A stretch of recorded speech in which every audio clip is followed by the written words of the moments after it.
नमस्कार दोस्तों, स्वागत है आप सभी का। आज हम इस वीडियो में बात करने वाले हैं रेलवे से जुड़े कुछ मोस्ट इम्पॉर्टेंट जनरल नॉलेज सवालों की, जो आरआरबी, एनटीपीसी और रेलवे के अन्य परीक्षाओं में पूछे जाते हैं। ये वीडियो को शुरू करते हैं। आपके सामने पहला प्रश्न है, दुनिया का सबसे ऊंचा रेलवे पुल कहाँ बनकर तैयार हुआ है? तो यह जम्मू कश्मीर में दुनिया का सबसे ऊंचा रेलवे पुल बनकर तैयार हुआ है। इस ब्रिज का नाम चेनाब रेल ब्रिज है। इसकी ऊंचाई लगभग 359 मीटर है, यानी कि 1178 फीट, तथा इसकी लंबाई 1.3 किलोमीटर है, जो पेरिस एफिल टावर से भी ऊंचा है। यह चेनाब नदी पर बना है। अगला है क्वेश्चन नंबर 2। सितंबर 2024 में लॉन्च हुई भारत की पहली नमो भारत रैपिड रेल भारत के किन दो शहरों को जोड़ती है? तो यह अहमदाबाद और भुज इन दोनों शहरों को जोड़ती है। प्रधानमंत्री नरेंद्र मोदी ने 16 सितंबर को भारत की पहली नमो भारत रैपिड रेल का उद्घाटन किया। इसे वंदे मेट्रो के नाम से भी जाना जाता है। ये ट्रेन अहमदाबाद और भुज के बीच चलती है, जो 5 घंटा 45 मिनट में 360 किलोमीटर की दूरी तय करेगी। और तीसरा, भारत का सबसे लंबा रेल सड़क पुल कौन सा है? तो भारत का सबसे लंबा रेलवे सड़क पुल है बोगीबील। इसकी लंबाई लगभग 4.9 किलोमीटर है। यह पुल असम के डिब्रूगढ़ में ब्रह्मपुत्र नदी पर बना है, जो असम को अरुणाचल प्रदेश से जोड़ता है। इसका उद्घाटन दिसंबर 2018 को प्रधानमंत्री नरेंद्र मोदी ने किया था। Question number 4। भारतीय रेलवे ने नेट जीरो कार्बन उत्सर्जन हासिल करने का लक्ष्य कब तक रखा है? तो भारतीय रेलवे ने नेट जीरो कार्बन उत्सर्जन हासिल करने का लक्ष्य 2030 तक रखा है। नंबर 5। हाल ही में प्रधानमंत्री नरेंद्र मोदी ने भारत की पहली अंडर वाटर मेट्रो ट्रेन सेवा उद्घाटन कहाँ किया है? तो प्रधानमंत्री नरेंद्र मोदी ने भारत की पहली अंडर वाटर मेट्रो ट्रेन सेवा का उद्घाटन पश्चिम बंगाल में किया है। नंबर 6। भारत की पहली अंडर वाटर मेट्रो सेवा का उद्घाटन प्रधानमंत्री नरेंद्र मोदी ने किस नदी के नीचे किया है? तो हाल ही में प्रधानमंत्री नरेंद्र मोदी ने अंडर वाटर मेट्रो सेवा का उद्घाटन हुगली नदी के नीचे किया है। नंबर 7। मोदी सरकार 3.0 में नए केंद्रीय रेल मंत्री कौन बने? तो मोदी सरकार के तीसरे कार्यकाल में रेल मंत्री अश्विनी वैष्णव बने। पिछले कार्यकाल में भी रेल मंत्री बने थे और इस बार इनके पास सूचना एवं प्रसारण मंत्रालय आईटी मंत्रालय भी है। नंबर 8। अश्विनी वैष्णव किस राज्य से राज्यसभा सांसद हैं? तो अश्विनी वैष्णव जो हमारे रेल मंत्री हैं, यह उड़ीसा से राज्यसभा सांसद हैं। नंबर 9। रेलवे बोर्ड के नए अध्यक्ष और सीईओ कौन बने? तो रेलवे बोर्ड के नए अध्यक्ष और सीईओ सतीश कुमार बने, जो इस पद पर पहुंचने वाले पहले दलित व्यक्ति हैं। Question number 10। रेलवे बोर्ड की पहली महिला अध्यक्ष कौन थी? तो रेलवे बोर्ड की पहली महिला अध्यक्ष जया वर्मा सिन्हा थी। नंबर 11। पीएम नरेंद्र मोदी ने किस राज्य के पहले railway station Rangpo railway station का शिलान्यास किया है? तो प्रधानमंत्री नरेंद्र मोदी ने सिक्किम के पहले रेलवे स्टेशन रंगपो का शिलान्यास किया है। अभी तक सिक्किम भारत का एक ऐसा राज्य था जिसके पास अभी तक कोई रेलवे स्टेशन नहीं था। रेलवे स्टेशन सिक्किम के पुंगयोंग जिले में बनेगा। Question number 12। रेलवे सुरक्षा बल यानी आरपीएफ के नए महानिदेशक डीजी कौन बने हैं? तो आरपीएफ के नए महानिदेशक मनोज यादव बने हैं। आरपीएफ का फुल फॉर्म होता है रेलवे प्रोटेक्शन फोर्स। इसकी स्थापना 20 दिसंबर 1985 को हुआ था और इसका मुख्यालय नई दिल्ली में है। और आरपीएफ का मोटो है यशो लभास।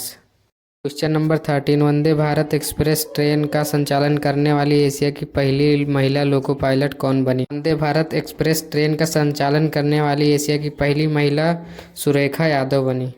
नंबर 14। किस एयरपोर्ट पर 2027 तक भारत की पहली एयर ट्रेन शुरू की जाएगी? तो यह भारत की पहली एयर ट्रेन की शुरुआत इंदिरा गांधी इंटरनेशनल एयरपोर्ट नई दिल्ली में की जाएगी। 27 के अंत तक टर्मिनल 1 और 3 के बीच यात्रियों की आवाजाही को आसान बनाने के लिए एक ऑटोमेटेड मूवर शुरू करने की योजना बनाई गई है। यह परियोजना 7.7 किलोमीटर रास्ता तय करेगी। इससे पर निर्भरता भी कम होगी। नंबर 15। किस देश ने दुनिया की पहली high speed carbon fibre train बनाई है?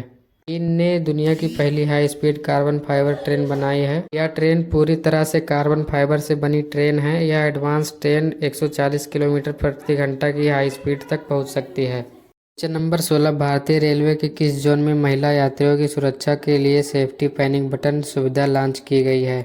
तो महिला सुरक्षा को ध्यान में रखते हुए मध्य रेलवे ने महिला यात्रियों के लिए सेफ्टी पैनिक बटन सुविधा लॉन्च की है। क्वेश्चन नंबर 17, सीएनजी से संचालित देश की पहली टॉय ट्रेन किस राज्य में शुरू की गई है? सीएनजी से संचालित देश की पहली टॉय ट्रेन राजस्थान में शुरू की गई है। क्वेश्चन नंबर 18, भारत की पहली हाइड्रोजन से चलने वाली ट्रेन किस राज्य में शुरू की जाएगी? तो भारत में पहली हाइड्रोजन से चलने वाली ट्रेन हरियाणा में शुरू की जाएगी। क्वेश्चन नंबर 19, एशिया की पहली हाइड्रोजन ट्रेन किस देश ने लॉन्च की है? तो चीन ने एशिया की पहली और दुनिया की दूसरी हाइड्रोजन ट्रेन लॉन्च की है।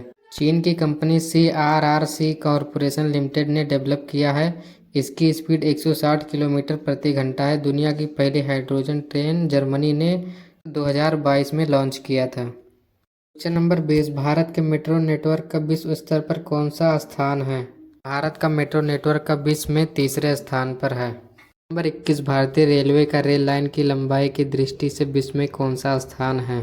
भारतीय रेलवे का रेल लाइन लंबाई की दृष्टि से विश्व में चौथे स्थान पर है। पहले स्थान पर अमेरिका, दूसरे स्थान पर चीन, तीसरे स्थान पर रूस है और चौथे स्थान पर भारत है। नंबर 22, भारतीय रेलवे नेटवर्क का एशिया में कौन सा स्थान है? तो भारतीय रेलवे नेटवर्क का एशिया में दूसरा स्थान है। क्वेश्चन नंबर 23, निम्न में से कौन सा भारत का सबसे बड़ा मेट्रो रेल नेटवर्क है? भारत का सबसे बड़ा मेट्रो रेल नेटवर्क है दिल्ली। नंबर 24, निम्न में से किस शहर में विश्व का सबसे बड़ा मेट्रो रेल नेटवर्क है? तो विश्व में सबसे बड़ा मेट्रो रेल नेटवर्क है शंघाई मेट्रो का, जो चीन में है। नंबर 25, भारत की पहली चालक रहित ट्रेन किस शहर में चलेगी? भारत में पहली चालक रहित ट्रेन यानी बिना चालक के ऑटोमेटेड ट्रेन बेंगलुरु में चलेगी। नंबर 26, हाल ही किस कंपनी ने महाराष्ट्र के लातूर में मराठावाड़ा रेल कोच फैक्ट्री को स्थापित किया है? तो रेल विकास निगम लिमिटेड ने महाराष्ट्र के लातूर में मराठवाड़ा रेल कोच फैक्ट्री को स्थापित किया है। इसकी स्थापना मार्च 2024 में हुई और इसका मुख्य कार्य वंदे भारत ट्रेन का निर्माण करना है। नंबर 27, भारतीय रेलवे द्वारा शुरू की गई टक्कर रोधी प्रणाली कवच 4.0 के तहत कितने इंजनों में इसे लगाए जाने की योजना बनाई गई है? तो टक्कर रोधी प्रणाली कवच को 20,000 इंजनों में लगाए जाने का लक्ष्य है। नंबर 28, हाल ही में भारतीय रेलवे और NCRTC ने मिलकर कौन सा पहल शुरू किया है? तो भारतीय रेलवे और NCRTC ने मिलकर वन इंडिया वन टिकट पहल की शुरुआत की है। नंबर 29, 3 नए आपराधिक कानूनों के बारे में जानकारी प्रदान करने के लिए रेलवे सुरक्षा बल के प्रमुख मनोज यादव ने कौन सा मोबाइल ऐप लॉन्च किया है? रेलवे सुरक्षा बल के प्रमुख मनोज यादव ने संज्ञान ऐप लॉन्च किया है। क्वेश्चन नंबर 30, केंद्रीय बजट 2024-25 में भारतीय रेलवे के लिए कुल कितना धन आवंटित किया गया है? केंद्रीय बजट 2024 और 25 में भारतीय रेलवे के लिए 2,65,200 करोड़ रुपए आवंटित किया गया है। तो ये था आज का आखिरी प्रश्न। धन्यवाद दोस्तों, मिलते हैं अगले वीडियो में किसी नए टॉपिक के साथ।